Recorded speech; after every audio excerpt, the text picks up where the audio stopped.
noite a todos e a todas. É com muita alegria que iniciamos as nossas atividades, né? Agora formalmente, como expositora, esse ano aqui na Seja. E, de fato, a escolha do tema foi muito em volta de uma boa provocação que a nossa amiga Cláudia Batista nos fez domingo passado, no encontro com os colaboradores do MEP, em que ela falou um pouco sobre a importância do trabalho, do serviço no bem, a importância de estarmos motivados para a tarefa, de nos colocarmos a serviço de Jesus. Então, já que estamos iniciando mais um ano, e particularmente hoje na Seja, que à tarde foi reunião de planejamento, encontro de trabalhadores, mais do que nunca é um marco importante para falarmos e refletirmos um pouco a respeito do trabalho no bem. Então, a serviço do bem é a nossa disposição, é a nossa motivação, é a nossa energia, são as nossas forças a serviço do trabalho de edificação de nossas almas e, consequentemente, de edificação de um mundo melhor. Então, nós já iniciamos, Cláudia me foi muito parceira, eu pedi alguns slides, algumas citações que ela trabalhou, que foram particularmente as citações que nos chamou a atenção nesse encontro no domingo passado. E ela gratamente, né, nos deu as indicações, e uma das que mais me chamou a atenção é uma citação trabalhada por Kardec no livro Céu e Inferno, na primeira parte, no capítulo 3, em que Kardec nos diz o seguinte: o progresso nos espíritos é fruto do próprio trabalho, mas como são livres, trabalham no seu adiantamento com maior ou menor atividade, com mais ou menos negligência, segundo a sua vontade, acelerando ou retardando o progresso e, por conseguinte, a própria felicidade. Enquanto uns avançam rapidamente, entorpecem-se outros. São eles, pois, os próprios autores da sua situação, feliz ou desgraçada, conforme esta frase do Cristo: a cada um segundo as suas obras.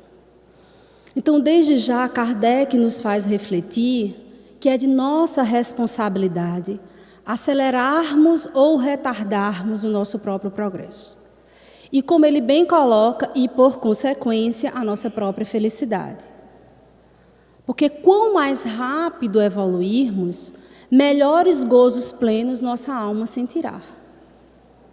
E muitas vezes nós ou atropelamos, ou retardamos, ou paralisamos essa marcha evolutiva, ou por preguiça, ou por negligência, ou por teimosia, ou por conformismo.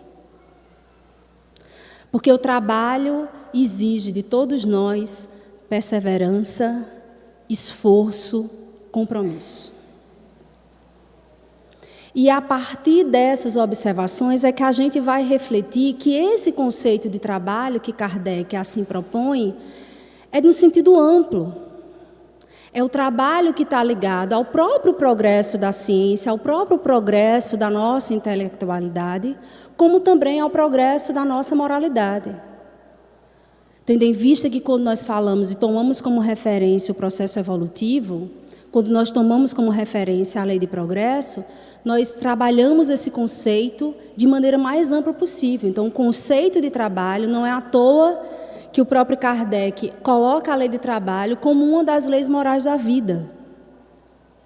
Tendo em vista que a lei do progresso depende intrinsecamente dos nossos esforços, a fim de que, enquanto coletividade, também possamos avançar juntos.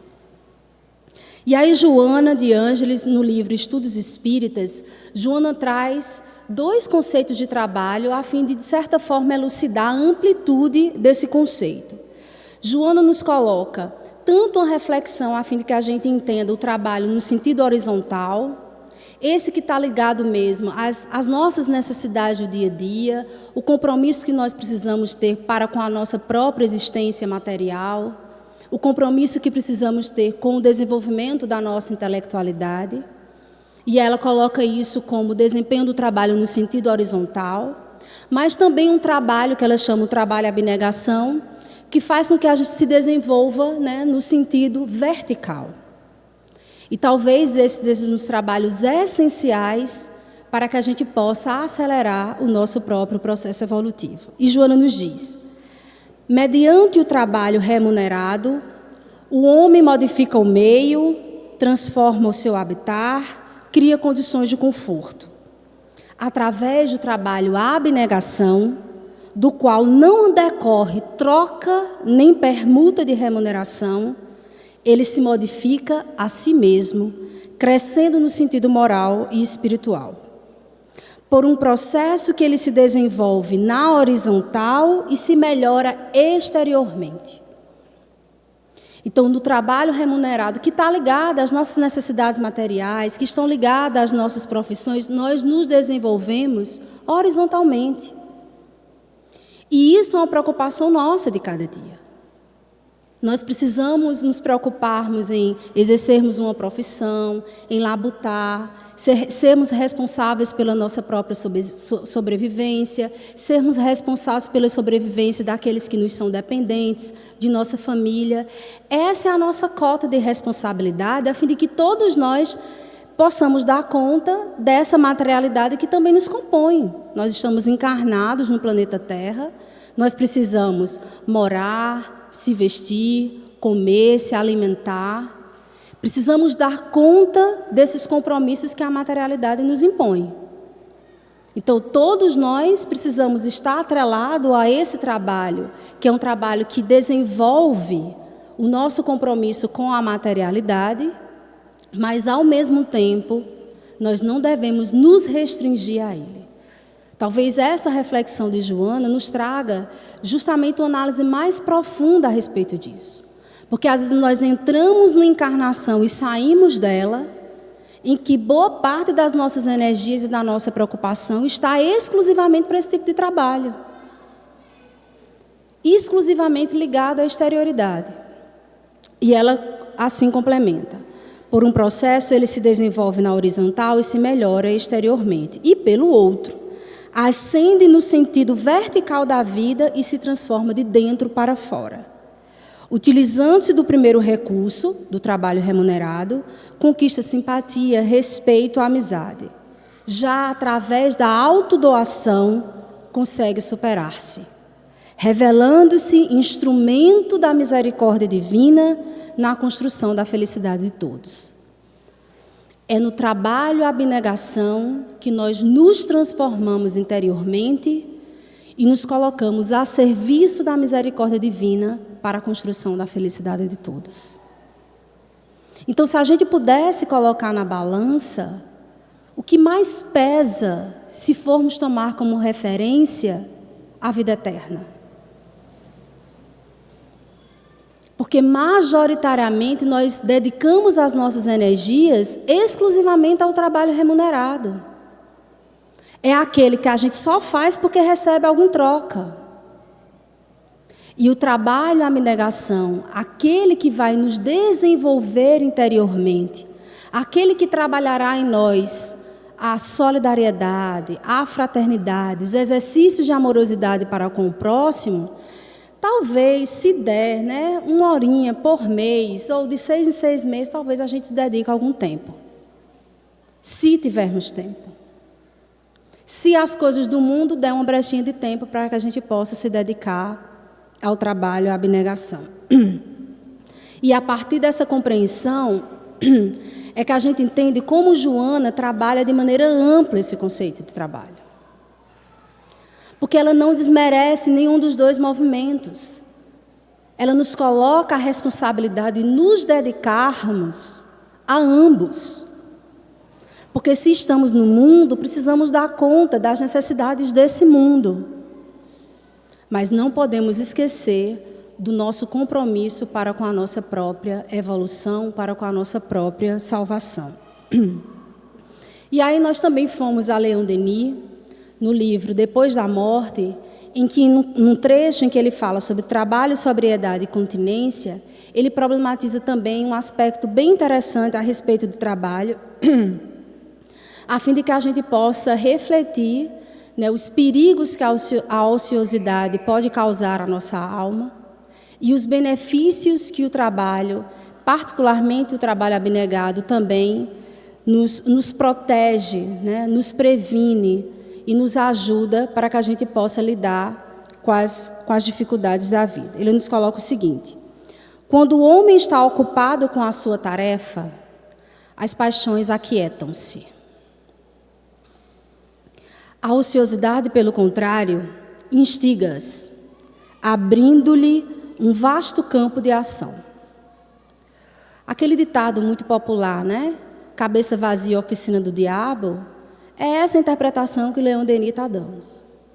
Quando nós estamos ocupados com qualquer que seja a atividade, e essa atividade, seja ela de ordem moral, seja ela de ordem material, se ela estiver a serviço do bem, nós iremos ocupar a nossa alma pacificamente. E as paixões que tanto nos atormentam, que tanto nos desequilibram, se aquietarão. Cabeça vazia, oficina do diabo, é essa representação da ociosidade que instiga as nossas paixões, que faz com que a gente não consiga se libertar disso que ainda nos desequilibra tanto, que são as coisas pequenas da vida, que são os instintos desgovernados, que são as paixões descontroladas. E quanto mais energia nós damos pela ociosidade, mais nós instigamos essas paixões desgovernadas e mais nos desequilibramos. Muitos de nós, e aí quando a gente avalia, né, o quanto a humanidade já conseguiu avançar materialmente, nós temos hoje infinitas melhores condições de termos mais tempo. Porque a própria tecnologia veio nos ajudar a economizar mais tempo. Eu não sei se vocês passaram por essa experiência, mas eu testemunhei como era que minha avó lavava roupa. Ela lavava roupa, aí ela botava para coarar, não sei se alguém já viu isso, mas eu vi muito isso na minha casa. Ela botava a roupa para coarar, porque antigamente não tinha homomultiação. E aquela roupa precisava ficar no sol, porque o sol era quem clareava. Depois que ela botava a roupa para coarar, ela tinha que enxaguar. E depois de enxaguar, como meu avô era alfaiate, ele usava muitas roupas de linho. Ela tinha que colocar goma na roupa. Depois que ela colocava a goma na roupa, era que depois ela ia poder estender a roupa para secar e, por fim, engomar, né? Porque ninguém ia passar a roupa, não, era engomar. Hoje a gente coloca a roupa na máquina, bota mais ou menos uns 3 comandozinhos e a roupa sai quase seca. Engomar, ninguém mais faz isso. Ninguém usa mais nem linho hoje em dia. Se possível, a gente já compra já aqueles tecidos que nem sequer precisa mais engomar. Sai da máquina, sai do arame, a gente já coloca dentro da gaveta, numa praticidade total. A tecnologia nos permitiu ter mais tempo. Os serviços que um dono de casa fazia há 40, 50 anos atrás, se pode fazer isso com um dia de faxina. Porém, isso não quer dizer que a gente conseguiu aproveitar esse tempo para as edificações do nosso espírito.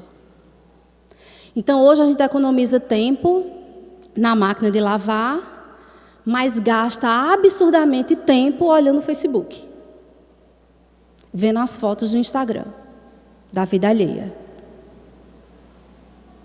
Então, o trabalho ou a utilização da nossa energia para a edificação, seja material, seja a nossa própria edificação espiritual, está atrelada a como nós estamos disponibilizando o nosso tempo.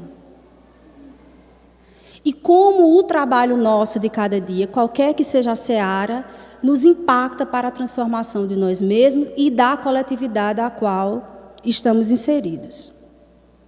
E Leon Denis ainda acrescenta dizendo: não há dor moral, olha que observação interessante, não há dor moral, decepções ou reveses que não encontre nele um alívio no trabalho. O trabalho é sempre um refúgio seguro na prova, um verdadeiro amigo na tribulação. Porque a mente ocupada, os nossos braços atarefados, a nossa energia direcionada para o serviço do bem, fará com que a nossa alma se reestruture quanto às expiações que precisa vivenciar e os aprendizados que precisam adquirir. Vai caber como nós estamos utilizando os recursos que a vida nos dá a serviço do bem. Talvez esse seja o maior desafio, porque as facilidades que a tecnologia nos traz, não é porque a gente deixe nosso espírito ainda mais ansioso e acomodado, é muito pelo contrário, é dizer, olha filho, não tem mais tempo de tu estás ocupando boa parte da tua encarnação botando roupa para engomar. Não dá mais. A gente talvez já tenha chegado num patamar de que essas coisas mais materiais do dia a dia, a gente precisa depositar pouco tempo para rapidamente dar conta delas, porque a gente precisa dar conta delas. Para que a outra parte considerável do nosso tempo, das nossas energias, das nossas forças físicas mesmo, estejam direcionadas para trabalhos mais nobres. Porque é dessa forma que nós iremos conseguir evoluir de maneira mais rápida. E novamente, Joana de Ângela, agora no livro Leis Morais da Vida, traz uma reflexão sobre a bênção do trabalho, ao nos dizer, o trabalho é ao lado da oração, olha só, ela equipara e coloca o trabalho e a oração como uma mesma referência. Ela nos diz, o trabalho é ao lado da oração o mais eficiente antídoto contra o mal. Porquanto conquistas valores incalculáveis com que o espírito corrige as imperfeições e disciplina a vontade. Não é pouca coisa, não. O trabalho e a oração são os antídotos mais poderosos contra o mal. Porque quando a gente trabalha, quando a gente se devota a uma atividade, e não é qualquer atividade, é óbvio que uma atividade que está vinculada ao serviço do bem, ela tem uma potência de ação muito poderosa. Porque comumente nesse tipo de atividade nós não estamos sozinhos. Como também, da mesma forma, quando a gente gasta a nossa energia negativamente, a gente também não está sozinho, né? Mas a companhia é diferente. Quando nós colocamos o nosso trabalho a serviço do bem, nós selecionamos, assim, aquela seleção de RH mais criteriosa, excelentes companhias. Porque o que Deus quer, e talvez Jesus como governador dessa terra, o que Ele mais deseja é que tenhamos boa vontade para se colocarmos como instrumentos de sua seara.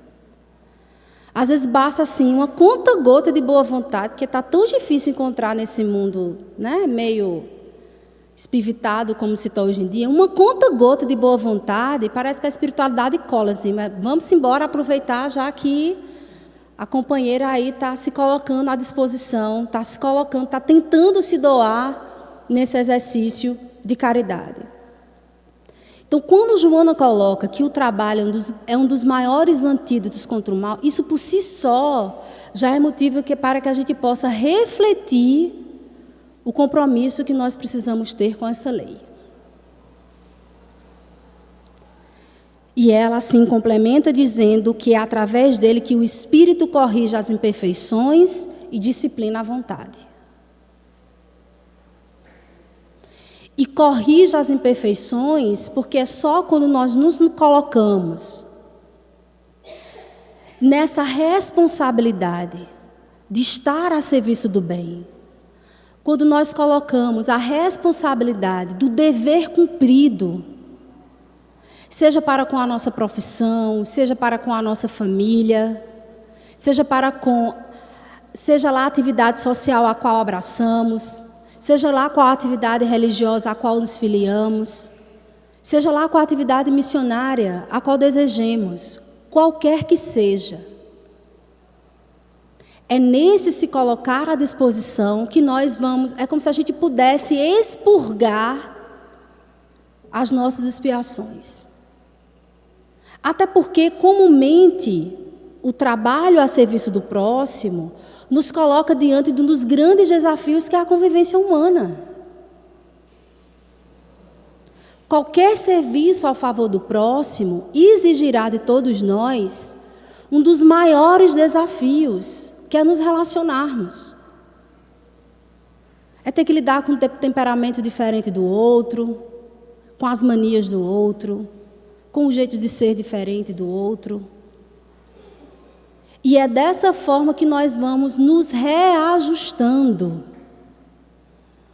Não é à toa que no Mal-Estar da Civilização, uma das obras, primorosas que Sigmund Freud já escreveu, ele diz que, dentre os 3 mal-estares que ele faz referência, que o que nos incomoda tanto, um deles, talvez o mais desafiador, é a convivência humana. É o sofrimento que a convivência humana traz para todos nós. E a gente coloca esse sofrimento, entre aspas, no sentido de interpretá-lo muito mais como o grande desafio para as nossas existências. Um dos maiores desafios para a nossa evolução é a convivência humana. Porque às vezes a gente vem com toda boa vontade, quer doar o nosso tempo porque a gente está com tempo.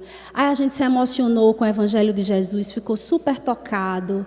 Aí leu Joana, se sentiu amorosamente tocado. Aí teve acesso à doutrina espírita, leu Kardec e diz, agora eu entendo tudo.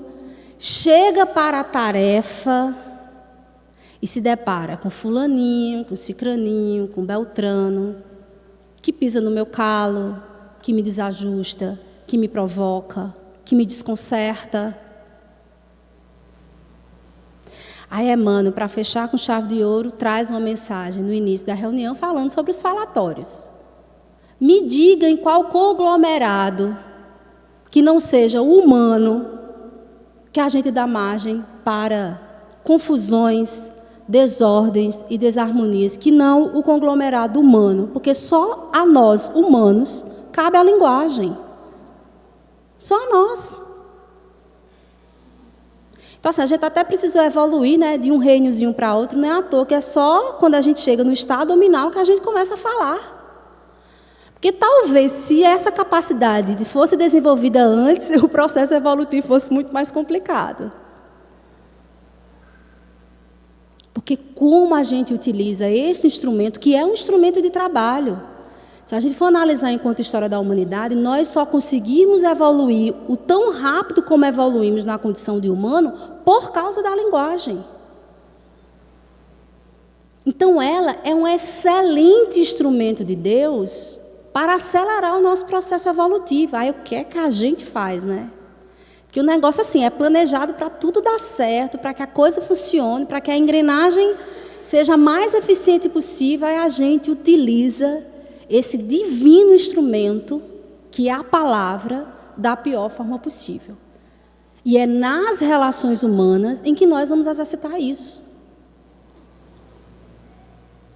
Quando Joana coloca que é no trabalho que a gente disciplina a vontade, é também nessa compreensão.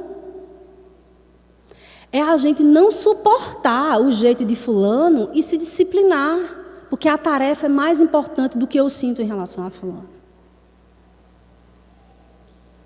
É o quanto o falatório desequilibra e desarmoniza o grupo, e mesmo assim a gente não desiste do grupo, porque é assim que a gente vai aparando as arestas e trabalhando as nossas imperfeições. Quando nós amadurecemos em profundidade o sentido do trabalho a serviço do bem, não há desafio que possa impedir ou afetar o nosso compromisso com esse trabalho. E talvez esse seja uma das maiores dificuldades quando a gente toma como referência o trabalho abnegado. Pelo seguinte: num trabalho profissional, eu preciso do salário para sustentar a minha família, então eu engulo o que o chefe fala. Eu suporto a relação desconfortável com o colega. Eu preciso me controlar para atender bem um cliente. Eu preciso me disciplinar porque eu sou referência para quem está me olhando e me vendo como profissional. Porque nós sabemos que todos esses elementos são elementos importantes para que a gente possa garantir o nosso emprego, consequentemente o nosso salário, consequentemente a sobrevivência de nossa família. E por que no trabalho a abnegação é mais desafiador? Porque eu posso ter a primeira chateação, pegar a minha bolsa, colocar debaixo do braço e dizer tchau, até nunca mais.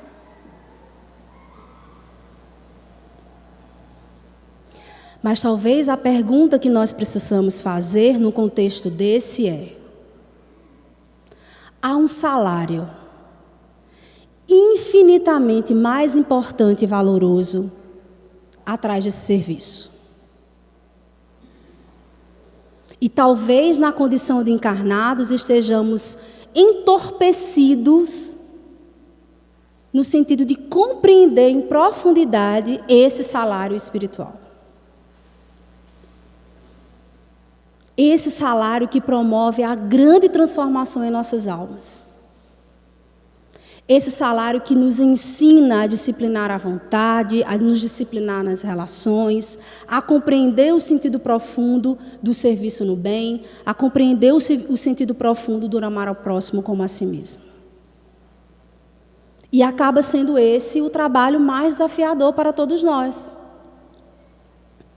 Porque estando na condição da materialidade, talvez a gente não sinta tão profundamente o impacto que é deixar de receber o salário espiritual. Mas, minha gente, quando a gente desencarna, ai como a gente toma consciência disso bem rapidinho.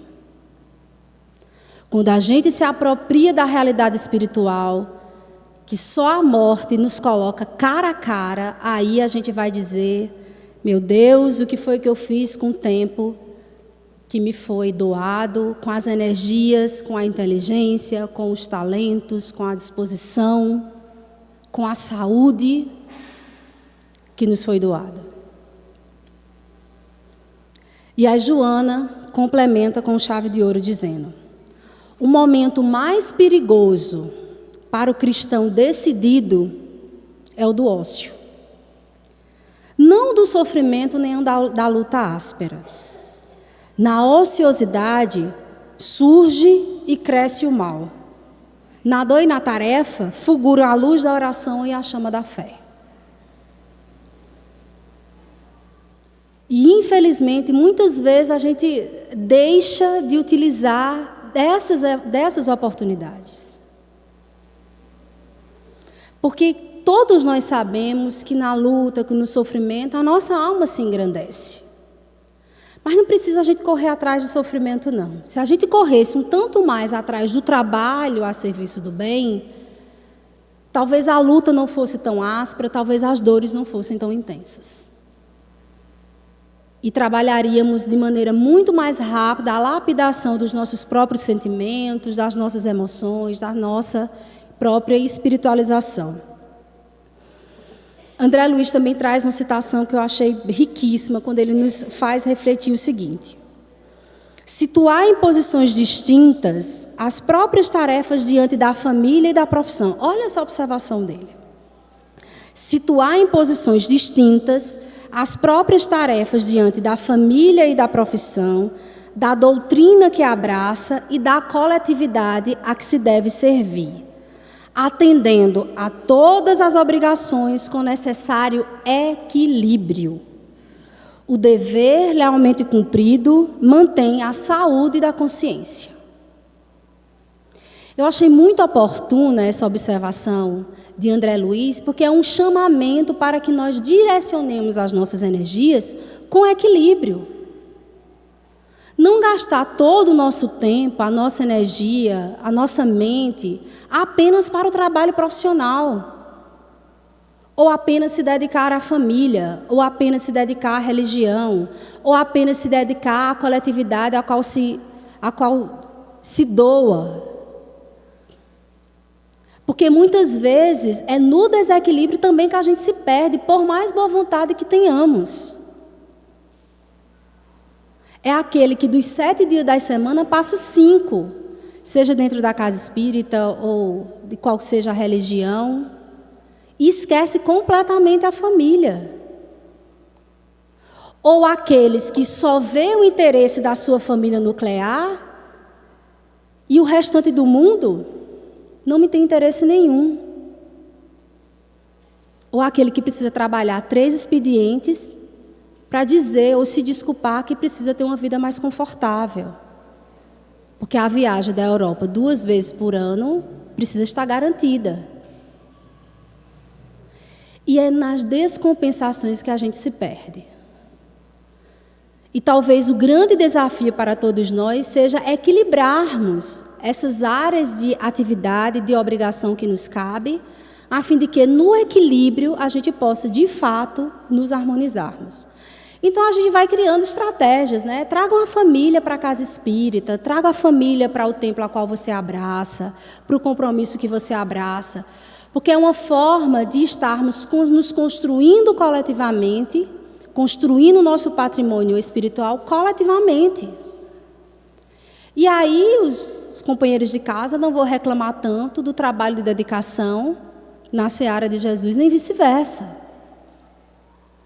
Mas mesmo assim, qualquer que seja a área em que depositemos as nossas forças no serviço do bem, esse trabalho terá o seu salário espiritual.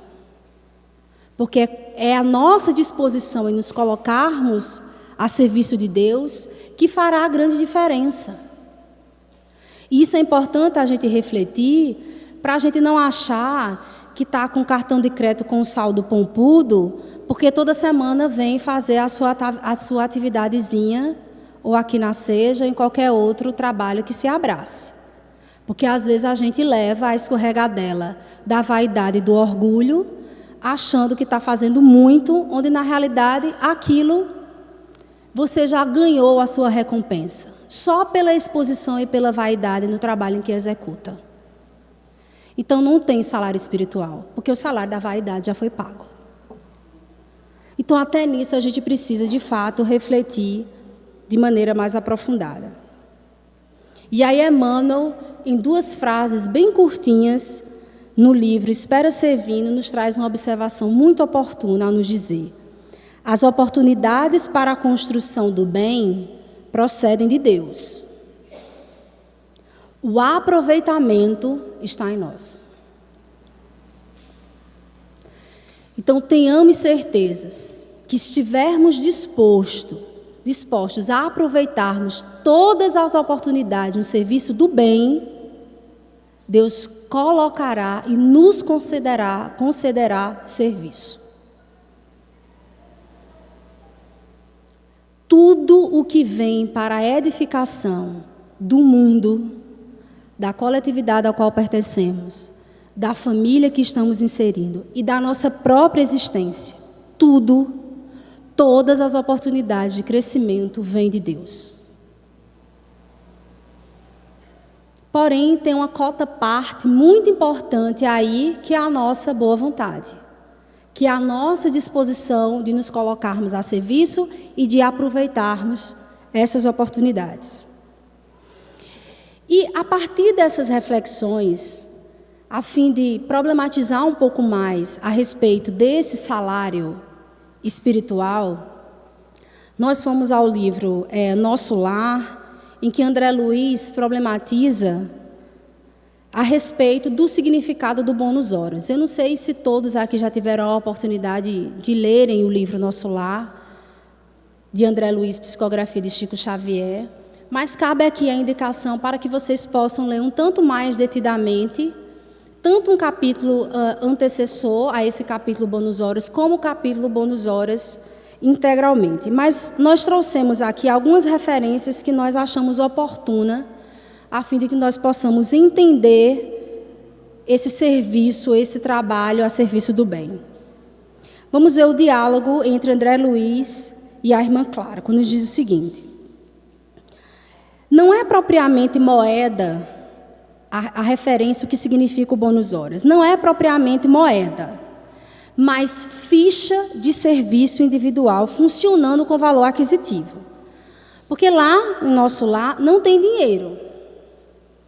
Então, o bônus horas seria, simbolicamente, essa representação do que seria dinheiro, a fim de que tanto as condições, né, de vida, de subsistência, quanto outras tantas condições pudessem ser transacionadas nessa colônia espiritual.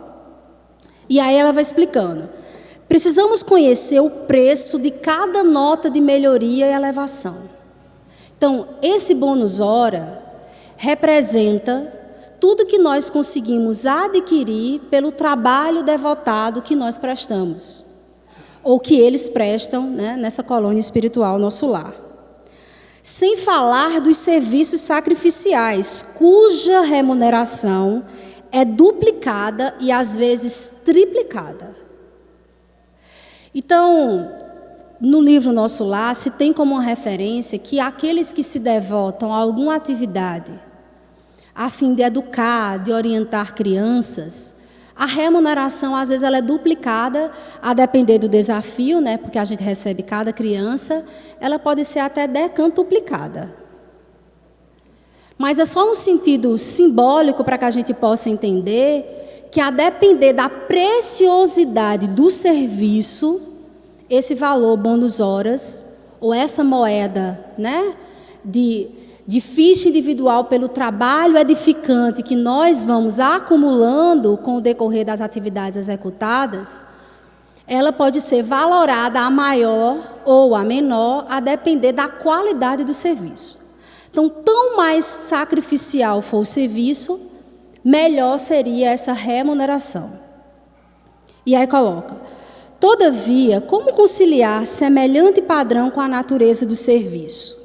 Essa é a pergunta que André Luiz faz.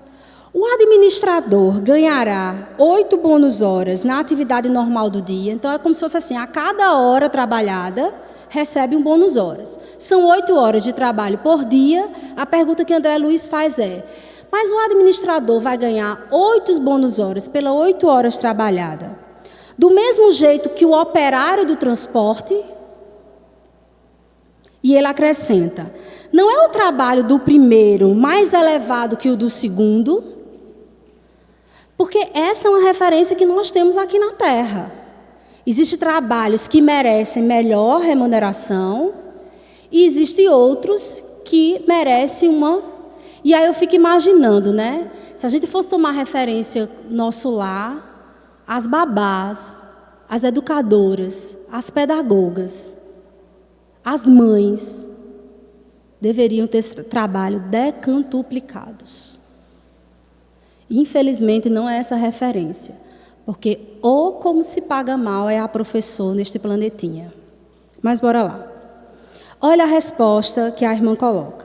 Tudo é relativo.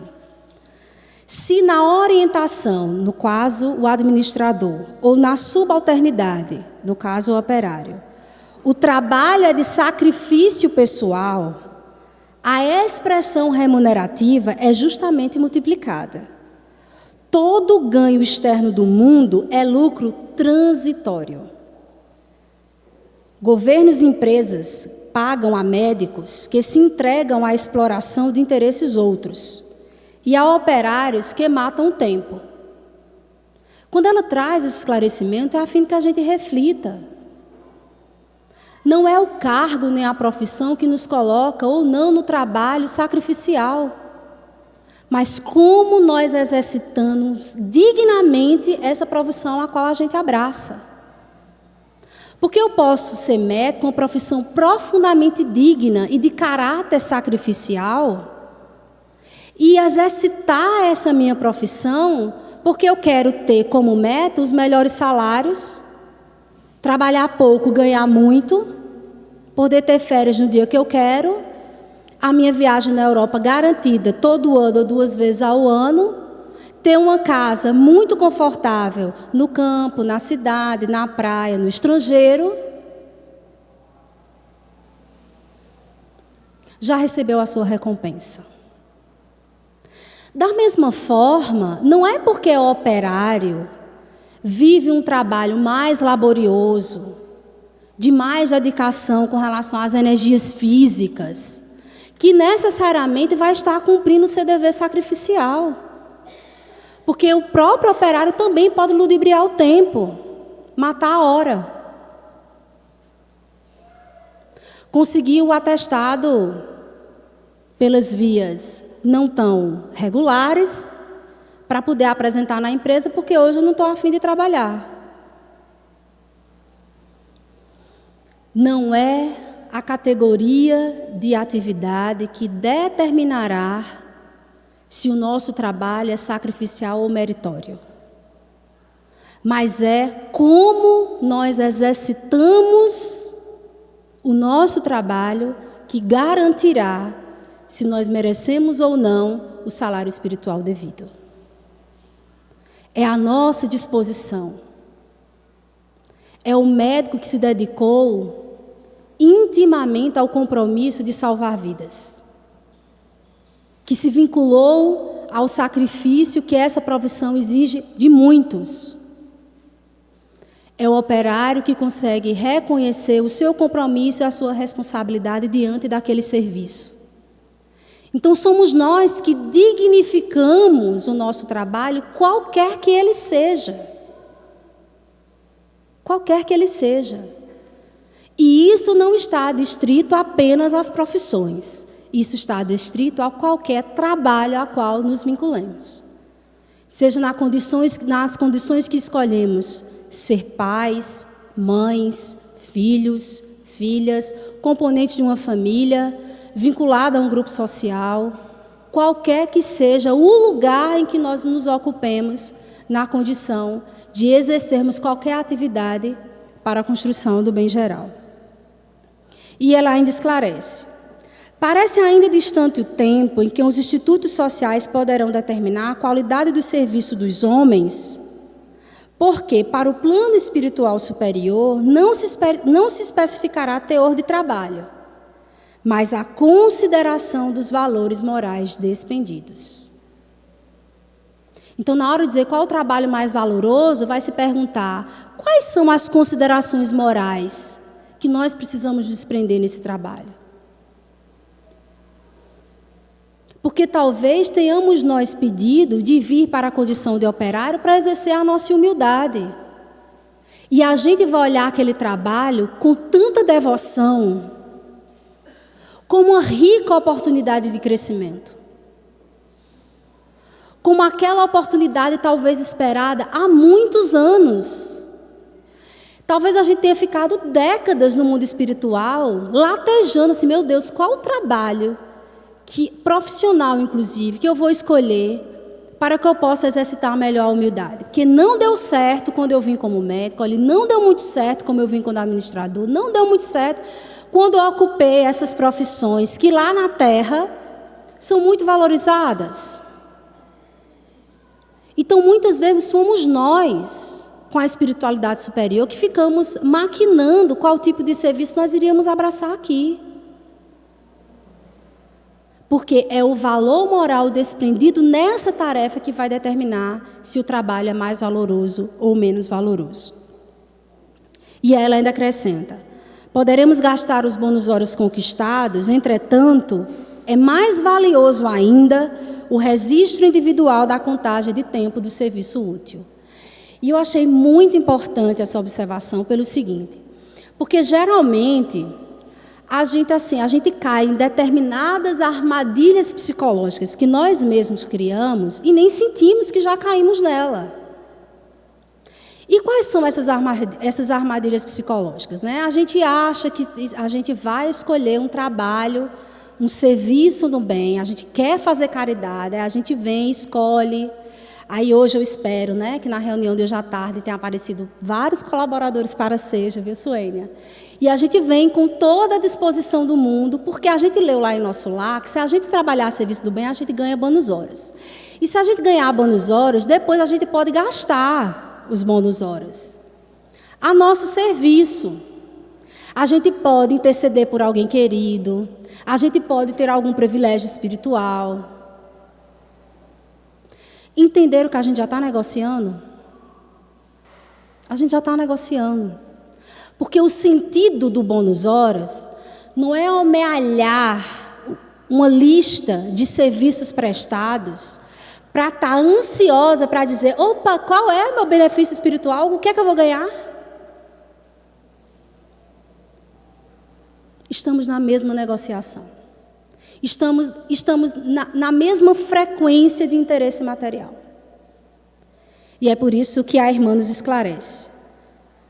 Por mais que possamos gastar os bonusórios conquistados, é mais valioso ainda o registro individual da contagem de tempo do serviço útil. Esse é que deve ser o nosso maior pagamento. É o prazer de servir. É o prazer de sabermos que estamos nos burilando porque estamos na tarefa.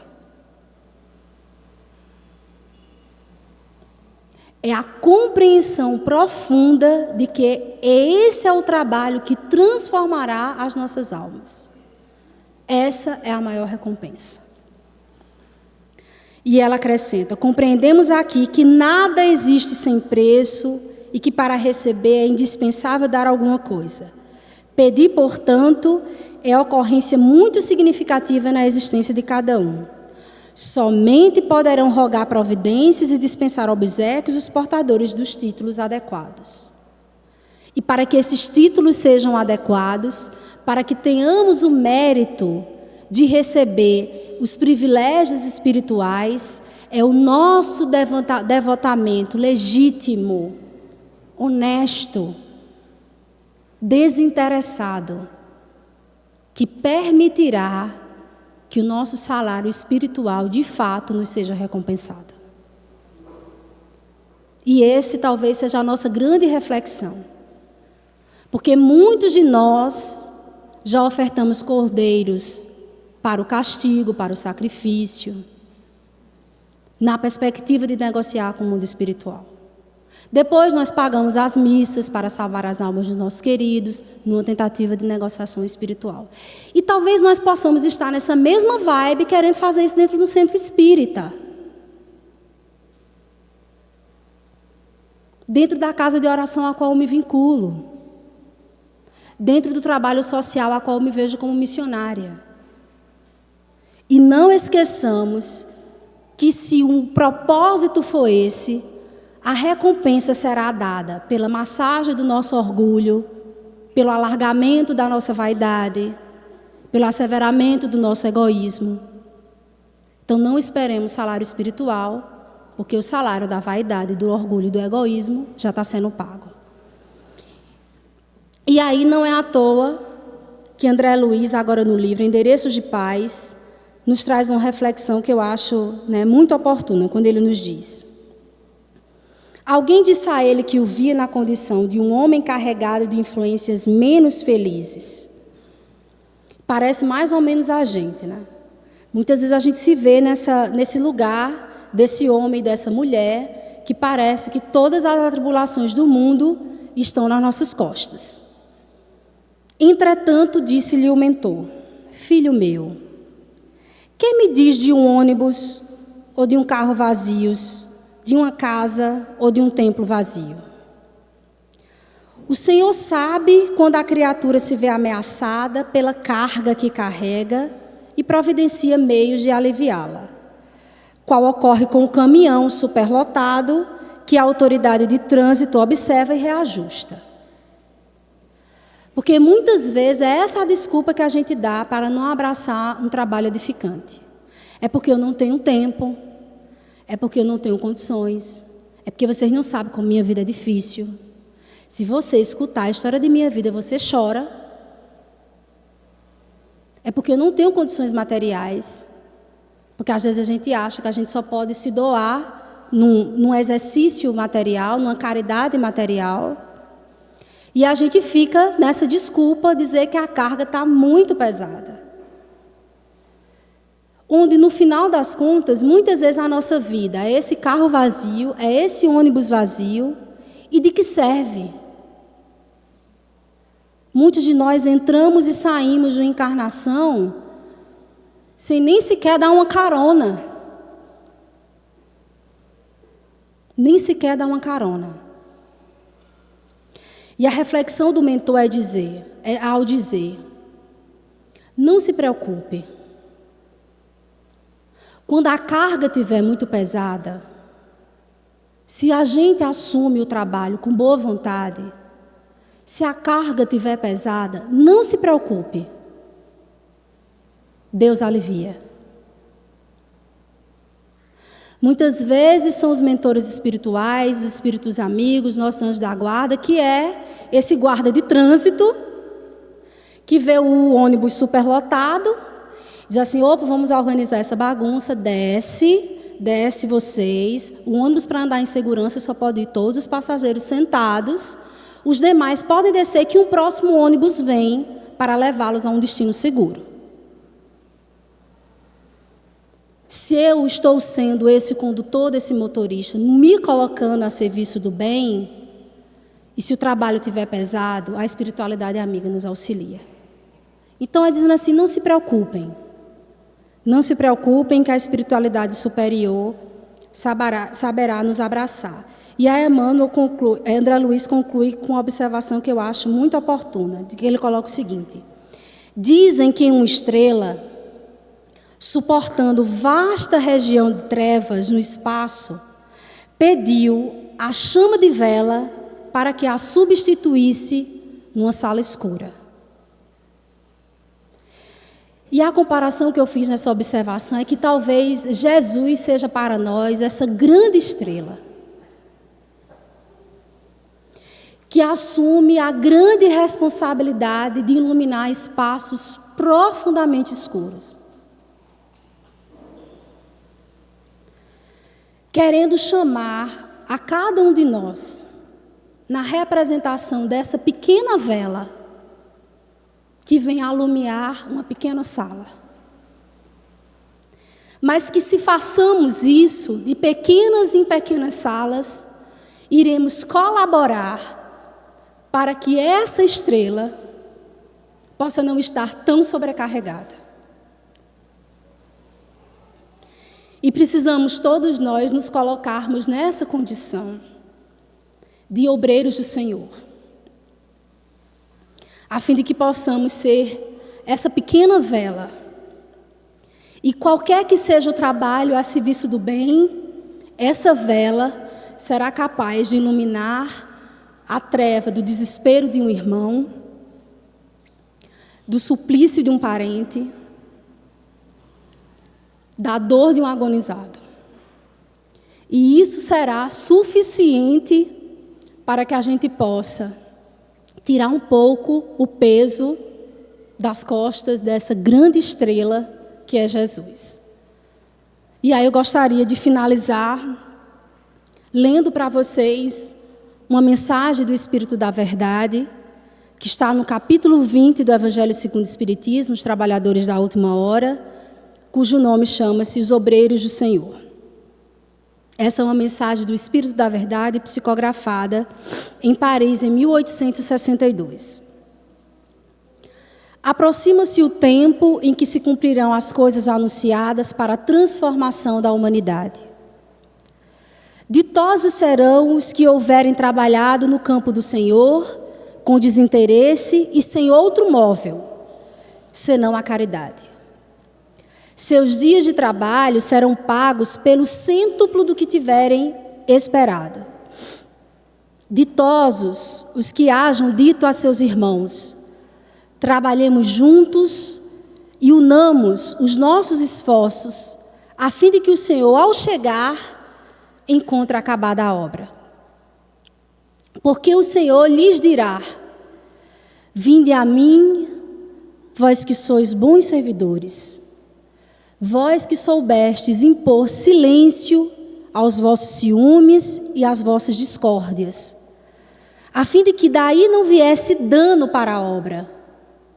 Mas ai daqueles, por efeito de suas disenções, houveram retardado a hora da colheita, pois a tempestade virá e eles serão levados no turbilhão. Clamarão: graça, graça.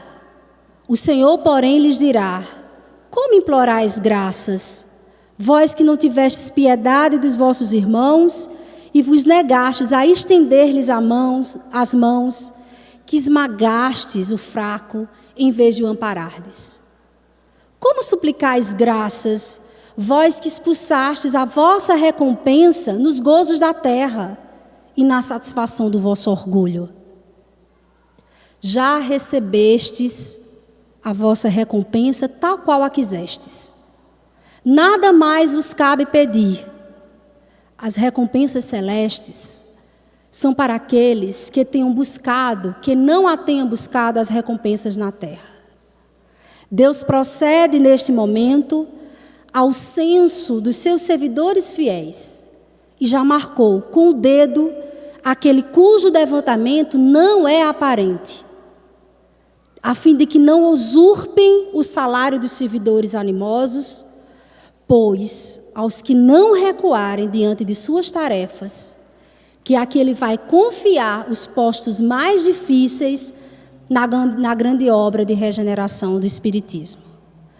Cumprir-se-ão estas palavras: os primeiros serão os últimos, e os últimos serão os primeiros no reino dos céus. Muita paz a todos e que Jesus nos ampare hoje e sempre.